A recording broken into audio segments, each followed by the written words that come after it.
చేయాలనేటువంటి ఒక లక్ష్యంతో ఈరోజు ఎన్కౌంటర్ల పేరుతోటి ప్రభుత్వ అవలంబిస్తున్నటువంటి ప్రజా వ్యతిరేక విధానాలపైన, తిరగబడుతున్నటువంటి యువత పైన, ఆదివాసీల పైన,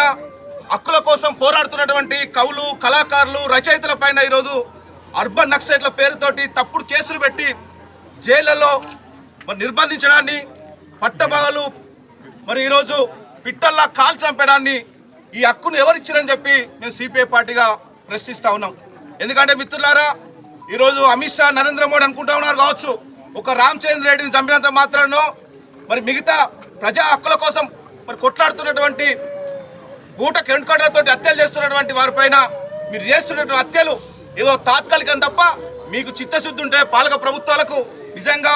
ఈ పేదల కోసం, అట్టడుగు వర్గాల కోసం, ప్రజలకు కూడా సమస్యల పరిష్కారం కోసం పరిష్కరించవలసినటువంటి ప్రభుత్వాలు కేవలం హత్య రాజకీయాలు, బూటకు